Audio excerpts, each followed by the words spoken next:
Ladies and gentlemen, Roster Watch Nation, welcome back to the epic Roster Watch podcast brought to you by RosterWatch.com. My name is Alex Dunlap here with the Trashman, streaming the podcast live on Periscope and YouTube and Facebook and Twitch. If you guys have any issues with the sound like we had last time we did this, let us know in the comments section on YouTube or whatever, so we can abort mission as soon as possible, as opposed to doing this for 35 minutes with it sounding shitty. With that being said, Trashman, what the hell's going on, brother? Not too much. Just trying to. Well, I wanted to rent out my place for South by Southwest, but it looks like they're gonna shut that down. Are they going to shut it down because of the coronavirus? That's what I've heard. Huh. Well, if they, you would probably know better than I would. I think that by the time that comes around, won't it be? I guess that's only a few weeks, though, right? It won't be warming up enough by then. It'll be next week. Yeah, and it's still kind of cold right now, as you can tell. Yeah, well, I mean, it's just a bunch of people from all over the world coming to one place. Yeah, man, and you don't want people from all over the world coming to where you live right now, right? All right, so let's get into it. Before we get in, we want to talk about Jerry Jeudy today, Ceedee Lamb, and Justin Jefferson. So a big episode as far as these wide receivers at the top of the class. And god damn, man, what a class this is. When you look at it, there's still some of these guys we need to look at that are considered just right there at, this first day, second day level of player. As we talked about before, Daniel Jeremiah's got like 27 of these dudes graded with, at least third round grades. Mel Kiper's got like 23 of them. It's just it's crazy. I was talking about it on the Sirius show the other day. We're going to have to probably do 35 wide receivers to be able to just get the ones that are going to be drafted. Maybe so. It's just nuts. So we probably need to get in gear with just getting these done, because we still have the running backs to do after that. But with that being said, some news and notes around the NFL before we get started. You talked about it earlier before we came on about Melvin Gordon. He's free to pursue test the market. It's basically Tom Telesco saying, we're not fucking paying you. We told you last year we're not paying you. We're telling you this year we're not paying you. We're not paying you. Telesco's different than John Robinson was at the combine, at the podium at the combine. Actually, maybe I can just play the sound here. Let me see. Tell me if you can hear this, Trash Man. I'll pull it up to hear what this guy says about, the effect of basically like the Ezekiel Elliott, Todd Gurley type of getting swindled by like these big contracts. Here's what he says about Derrick Henry. With any player, when you do the deal, when you do a deal, regardless of the position, if the player works out, it looks great. If it doesn't work out, then I look like an idiot. That's the way it goes. That's what I signed up for. But yeah, regardless of the position, you asked about running back. I think, if we get something done with Derrick, and he has a great career, which we expect him to, and continue to build on what the foundation that he's laid here for us, it'll be good for all of us. So, could you hear that? Yeah. He's basically saying if he's a great player, it'll be good. If he's not a great player, it's not going to be any good. That's not the fucking question. The question is, what have you learned from these other teams that have spent this money on running back that has hamstrung them for their other positions? It's just I feel like Telesco just sees it a little bit differently than John Robinson and some of these other guys. But like you said before, how can you really get away from Derrick Henry? You can't get away. I mean, that's one guy you're going to have to pay. Right. All right. Well, so just let me ask, do you feel good about that? I mean, Jesus, do you feel good about paying Derrick Henry to be one of probably the top? He's going to want to be the highest paid running back in the NFL. He's going to say, look at where we got last year. Look at how we got there. It was me. Yeah. And he's right. Well, he's right, but he's a running back. And he's a tall running back too that presents a lot of surface area to the defense. He's a tall running back. I can see him getting hurt quickly. There were whispers for a while that people thought Derrick Henry was soft. There isn't another running back, I think, that defines their team's offense like Derrick Henry? Can you name? No. Someone? There's not really a player that defines their team's offense. I mean, who does? I mean, I guess Lamar Jackson. Yeah, Lamar Jackson. Maybe Russell Wilson. Yeah, only quarterbacks Patrick Mahomes. Oh, sure, Mahomes. I was just saying, at the running back position, what player? I mean, I guess Ezekiel Elliott comes close, but I mean, Dak. I mean, Dak's good. Does man. work. Yeah. Speaking of that, Amari Cooper said to. Oh, but I'll talk about Amari in a second. What about Melvin Gordon? What's your number one spot for him to end up? For me, it's easy. It's the Houston Texans. Oh, that'd be a great spot. Yeah, that'd be great. That'd be a great. I think too. He might be a good counterpoint in New Orleans too. But they still have Latavius for one more year. Yeah, I guess so. They're not going to. They're not. If it ain't broke, don't fix it there. And sure as hell they'll pay a bunch of money for a. You know what I mean? You're like you just have to pay Michael Thomas a ton of money. You're going to have to pay Drew to come back for another year. I can't see it there. I think that the Texans would be the spot for Melvin Gordon. Texans would be a great spot. What do you think about Amari Cooper saying he wants to be Tampa Bay? That's fine. That's fine. And a Bruce Arians, it's probably fine. They talked so much about how much they love Ronald Jones though. At the combine. Have you heard that sound? No. Let me just play you this Arians on Ronald Jones. Do you think Ronald Jones is the type of back that can carry the load for you guys? Oh, I don't think there's any doubt. Yeah, just continue to improve as a receiver and a pass blocker. But running the football, he's solid. Bruce, what are the So he says they don't think there's any doubt. With his improvement he showed last year and his ability as a receiver. So they act like they like him. I don't believe they like him. Hey, speaking of Ron, hey, what up to Ron Martinez giving us a shout out. I haven't heard from Ron in a while. I was wondering where he'd gone off to. He sent me some he sent me some new hoodies this year. Oh, nice. From Fuel Off-Road, his company. So I've been wearing them to the gym.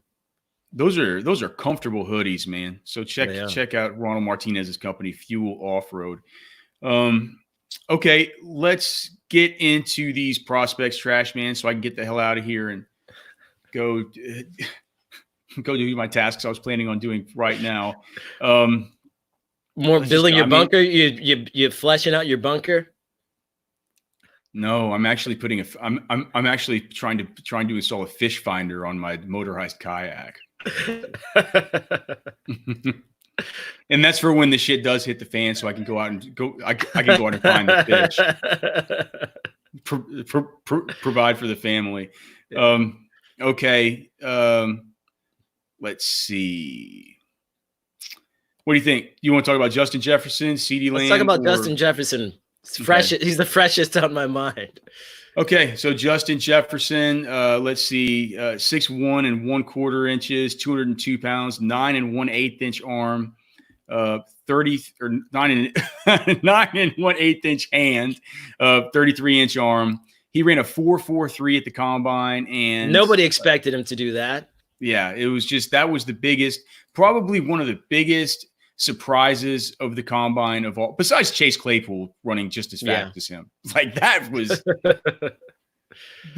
the biggest surprise. But Justin Jefferson, a guy who I literally, when I watched him before, I'm like, this guy kind of reminds me of Keenan Allen, maybe like a little bit of Stevie Johnson to him. Stevie Johnson was the comp I've kind of stayed on here. I wonder with him, Justin Jefferson out of LSU, 82nd percentile athlete via the Spark grades at the combine. And we just weren't really expecting that because he was just such a smooth kind of operator out of the slot, not necessarily a dude who you just viewed as an explosive threat. Well, I was thinking about Keenan Allen too, but then I went and looked at Keenan Allen's 40 time, and it was like a 4.7. So I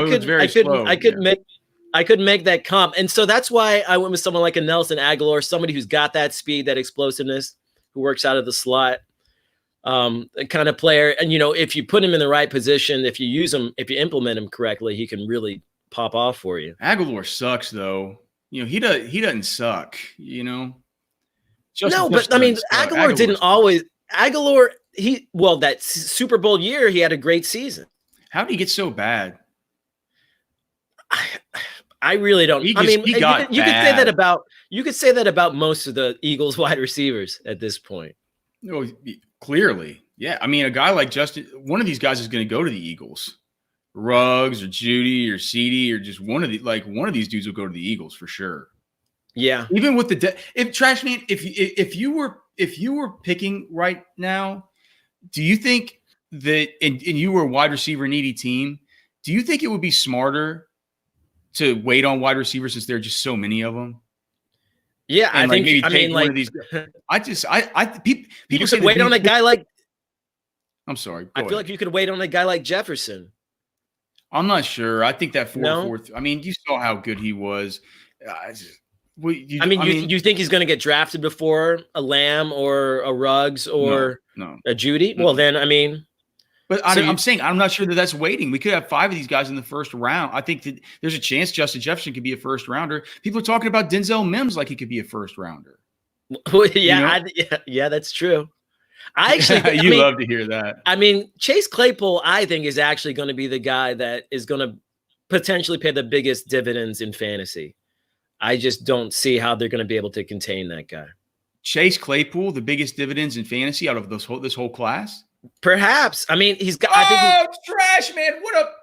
I can't believe it. We can't play the song. We're not on radio, but I want to hide my face. I think that maybe. I mean, as far as like red zone equity, touchdown equity, I think. I mean, dude, at the Senior Bowl, he just wasn't as good as you like. He does not play that fast.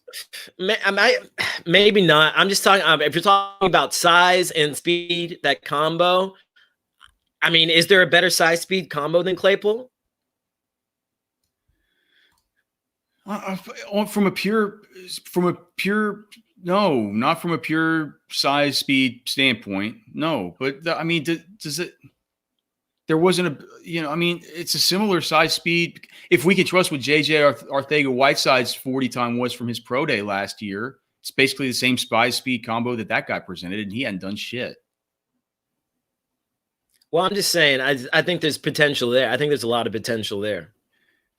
Okay. If you're talking about waiting for somebody potentially. All right. So that's how we got on Chase Claypool. Was you saying a guy who you can wait on? Right. Right. I think in this class, when people say that so many are going to go this early, I think what the fact is that a lot of analysts have these guys graded as players who should go this early, but smart teams will probably say, look, there's 25, 27 of these guys we think that could go round 3 or earlier. Not all of them will. Let's get some of these other positions that are, that there's less supply of. Yeah. And let's just let the supply of these good ones fall to us at value. I think that's going to happen. So I just think whenever we start seeing the props about the over-unders of wide receivers that are going to be really, really, really exorbitant, that because we've just heard all the talk about how many are going to go in the first 3 rounds of the top 100 picks. I think probably I'll be looking to take the under on some of those for sure. But Jefferson, I do think is going to be. I think if there is a value pick out of that top tier, I think Jefferson is perhaps that guy. Yeah, and whenever I make my prop bets, I will most definitely be going to mybookie.ag. March is arriving. It's the time to score big on the nonstop action with MyBookie. MyBookie is the best place for you to cash in on the insane buzzer beaters, the huge upstates, and the white knuckle finishes of the March Madness basketball tournament. They offer live betting on every game, bracket challenges, national championship futures, and more. You can bet on almost anything, including the Democratic nomination, the presidential election, the combine. If you were interested in that, they had a bunch of combine props up, NFL draft stuff, even the name of the next pope. MyBookie caters to all players, whether you research your matchup or fill out your bracket based on the mascots. MyBookie has something for you. Join now and start winning big today. Are you sick and tired of getting the runaround when you ask for your payout? MyBookie pays fast when you win. With decades of experience, great customer service, and hassle-free transactions, why would you bet anywhere else? Visit mybookie.ag and use our promo code ROSTER for a 50% deposit bonus. That's promo code ROSTER. Bet with the biggest, win with the best, only at MyBookie. That's mybookie.ag, and use promo code ROSTER for a 50% deposit bonus. All right. Do they The have? Flex Will they have? Network Will they have thing. coronavirus bets? People saying that my hat is very Trashman. It's very Trashman. Hey, I would never wear that hat. Why? It's just cool, not, man. It's just not in my wheelhouse. I don't know. Comfortable. It's just not something I would think about. Our boy Sapper saying he's chilling in the Denver airport. Perfect time to pass the time by. Do you know I love Terminal B, I think, in the Denver airport, where they got that steakhouse where you can go get those steak sandwiches. That place is haunted. I think there's some sneaky shit going down underneath the airport, right? They have a secret bunker there where only the stonemasons can go. And there's paintings that are up on the wall that give clues as to which entrances are for who, for part of the what do you call that sort of global elite set of what World Order? New World Order? No, they're called the just the global elites that are the smartest of the world, like the Illuminati. The Illuminati, right. And apparently that statue, like the horse statue, like killed the guy who designed it, apparently, or something. Well, that's a weird big blue horse outside that thing. It is a weird horse. Anyway, so back to Justin Jefferson. He might not be an Illuminati, but he's a virtuoso as a route runner.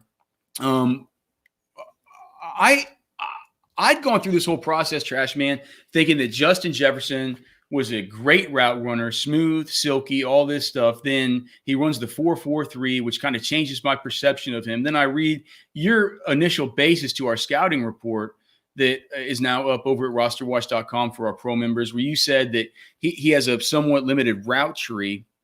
And it's true, man. I went to Pro Football Focus. He had the most receiving yards on crossing routes and in routes for the 2018-2019 season by an absolute mile.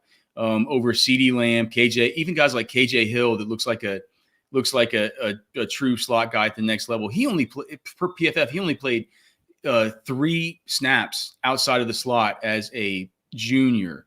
Now, you said that the year before everything changed with Joe Burrow, but that wasn't the case. He still played a lot on the outside in his sophomore year when Joe Burrow first came. It was when Joe Brady came as the offensive coordinator, or not the offensive coordinator, but as the passing game coordinator, that he was moved just right into the slot.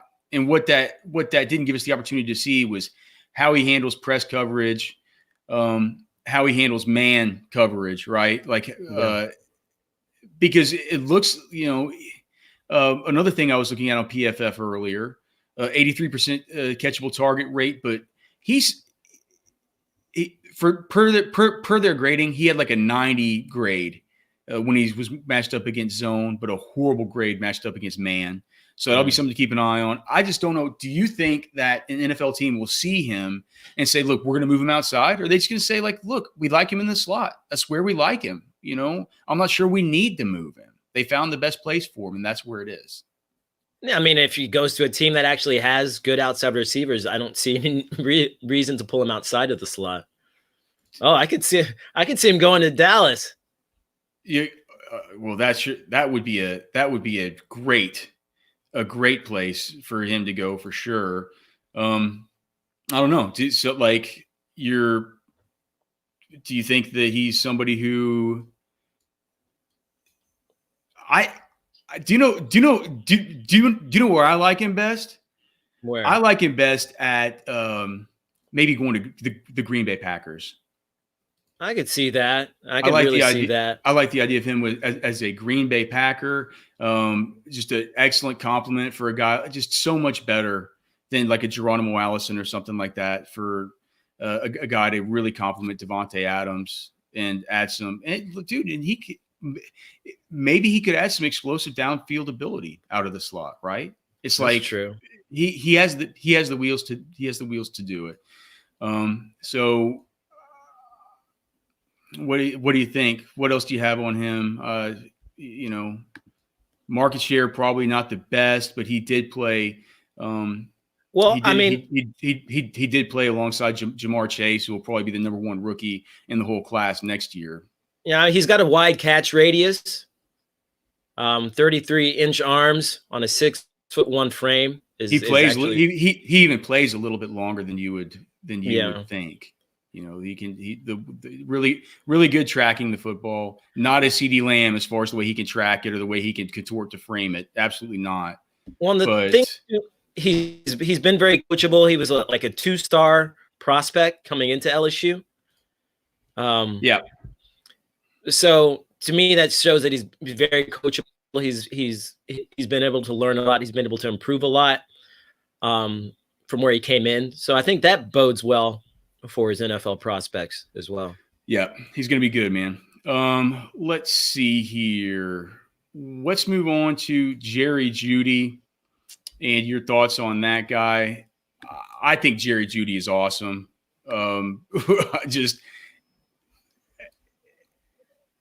I think the comp for him that I came up with was Calvin Ridley. That was the one that I came up with. Yeah, well, I think it's probably one that a lot of people will come up with, because whenever you look at what he was able to do at the combine, better straight line speed than I had envisioned him having, right? Yeah. But then he comes in and he measures he runs the worst shuttle of anybody there. And you wonder, it's like, well, what happened with this awesome agility, this sort of route running that we have seen, this, you know, the fact that he's the best route runner in the class, I think, and I was not expecting a 4.45, but it's 6'1", 193, only a 22nd percentile athlete. That's mainly due to, let me just pull up his mock draftable. I think it was mainly due to that the shuttle was bad. I think the vertical was bad. Let's see here. Yeah, a third percentile 20-yard shuttle for Jerry Jeudy. What was your breakdown of I mean, well, he looks really athletic on tape, which is a little bit confusing. And maybe it's because he's just such a good route runner. Maybe it's just he's the technician, and that's what makes him so able to separate so easily on the field. But yeah, I was really surprised by his performance otherwise outside of the 40 there at the combine.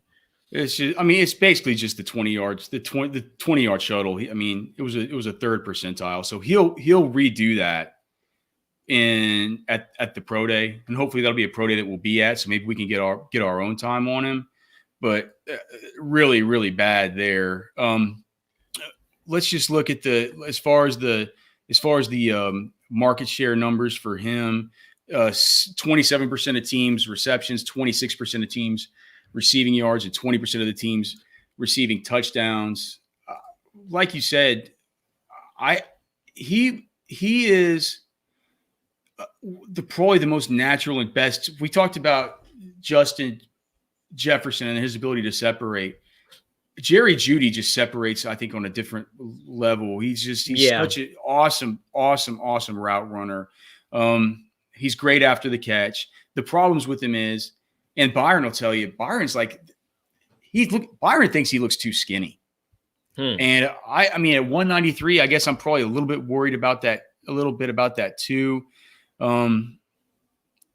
I don't know. What do you think? Does it really matter to you? I mean, he's got the yards after catch. He's shown that he could be a deep threat and a guy that could be a good possession receiver and route runner. To me, it's like between him and CeeDee Lamb are the two that I'm choosing between to have it the number one spot. For now, it feels like it's CeeDee to me, but him being skinny doesn't matter because he doesn't need to really use his physicality. He's got really long. Look, he's got really long. He's got a high butt. He's got really long legs to him too. I just don't think. I mean, he doesn't really need to use his physicality to separate. That hasn't been something he's needed to acquire really. So the skinniness doesn't really matter to me that much. I feel like if he was having to use that power, use his physicality to get open, that'd be different. But he hasn't had a problem with that. I don't see why he would in the future. Yeah. I mean, that makes sense, dude. I think that, look, I feel like people have started to kind of talk themselves off of Jerry Jeudy just because we've been saying for years, Jerry Jeudy is the guy that once he gets into the NFL, he's just going to be a beast and awesome and stuff like that. And, you know how it is. People are always interested in the shiny new toy when it comes to this stuff. Judy's an awesome prospect. I feel like he's probably not going to, I mean, do you think how far could he possibly fall? I don't think he's going to fall far at all. He's not going to fall past the Raiders. Credit to Alabama football for this video here we're showing of some of Jerry Jeudy's offseason workouts there inside the indoor Alabama. Yeah, he gets his hips so low. Oh, yeah, man. He really does. And he explodes out. Which is why his release is really impressive. Which is so weird because you look at the change of direction here. You look at the way he gets down low with his hips and can change direction. That's a skill that's made for the 20-yard shuttle. Yeah. And so it's like, how is the 20-yard shuttle for this guy so bad and throwing off his entire workout? The way maybe he's kind of violent in his movement there. Maybe it just maybe he got a little bit too overhyped. Yeah. Baron von Ironcock asking if we're in the frozen tundra. Trashman wearing a coat and Alex in a damn Desert Storm Smurf hat. No, man, I'm telling you, I just didn't have time to get the hair all done up today, man. And it actually is a little bit cold here. Yeah, it is. Yeah, I mean, I had to teach a class early this morning, and I'm still wearing the same coat. So, could you ever believe that Trashman would ever teach a class? Unbelievable with how we're corrupting the minds of America's youth. Homeboy here, Sappersut saying it's not better backwards. Hey man, I'm saying, dude, do you think I do this shit for do you think I do this shit for the looks? Come on, man. You used to. Function. Yeah, I used to before I had 2 kids and got married. Now it's all about function over fashion for sure. All right, finally, Ceedee Lamb. Let's talk about him. He's a goat. Ceedee Lamb is a goat. I mean, I feel like he's like in between Jefferson and Jeudy. As far as how you rank them? Well, not necessarily how I rank, but just like in his skill set, I think he falls somewhere in between. 6'5" or 6'1" and 5/8 inches tall, 198 pounds, 9 1/4 inch hand, 32 1/4 inch arm. Ran a 4.5 even. He is still Trashman. He's still yet to turn 21 years of age. He won't turn 21 until April 8th. He was a 71st percentile Spark athlete. At the combine, had 495 rushing plus return yards during his career at Oklahoma. So he was we talked about Jerry Jeudy and Justin Jefferson. Neither of those guys are going to give you shit in the return game. Whereas Ceedee Lamb, pretty decent there, and his market share of team production much better as well. 24% receptions, 32% receiving yards, 14% receiving touchdowns. What was your comp for Ceedee Lamb? Because mine was Reggie Wayne. Whenever I watched him, my biggest one was Michael Gallup. I just don't. Okay, why? I mean, I can kind of see that. They play with a similar kind of aggressiveness. I think they both have a little bit of that dog in them. I think they're both explosive players. I think they're both good at contested catches. I thought he was a little bit similar to Odell Beckham Jr. too, as well as far as his elite ball skills. I think he's got ball skills maybe that are then I think maybe better ball skills than Jefferson. Perhaps better ball skills than Jeudy. Right around the I think they're comparable. Oh yeah, yeah. I think so too. I think he's just more physical than both of those guys. And I feel like Gallup, when he was coming out, he was a similar type of player. Yeah, well, Gallup wasn't anywhere near as good a prospect as CeeDee Lamb. I don't think. Well, I don't think a lot of people look at the 360 catch from the combine. You see, that's very Odell Beckham right there. That's very CeeDee Lamb. It's very CeeDee Lamb. What we're seeing is a guy adjust to the football in midair, mid-flight, having to do a 360 spin to be able to frame it in the proper way. That oh my goodness, it really is. You can just go check it out. Thanks to what's it called? We the People Productions for doing, or We the Culture TV. We the Culture TV on YouTube for that clip. Dude, it's his adjustment on the sidelines, his ability to coming into his final year at Oklahoma. You know, to me, he put on armor, and I don't know whether I'm like double counting it because I've been seeing CeeDee Lamb since he was like a high school prospect. You know, I've been seeing him at these camps and stuff. Very skinny, very slight. He came into that junior season looking like he was much like this. Like you saw him across the sideline, and your team like Texas, you look over and they say, "Oh my God, this guy's going to be like he was that good before, and now he's big." You know, well, we have a problem. But the thing is, he's not really that big. He's big compared to what he was. What he was. Yeah. He's just under 200 pounds. Yeah. I think it's fine. I think it's fine. I think he's the top wide receiver in the class. He plays bigger than he is. He has so much to his game that reminds you of these great players. I mean, Lance Zierlein compared him to a Chad Ochocinco, which I thought was awesome. That's a great comp. I came up with a Reggie Wayne comp. I think your Odell Beckham, Michael Gallups are good. But it was Michael Gallup on the low end. I felt like if I left Odell Beckham up there, there would be a little bit too. He has the ball. He has the ball skills of DeAndre Hopkins. I think if you want to have an easy comp for his ball skills, it's DeAndre Hopkins.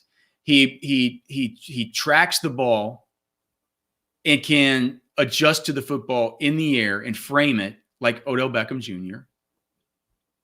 He is the same type of explosive runner, after catch, and contested catch player as maybe in either of those guys. Yeah.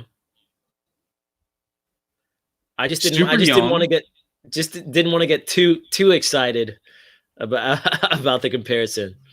Yeah, I mean, he's going to be a top 15 pick in the draft.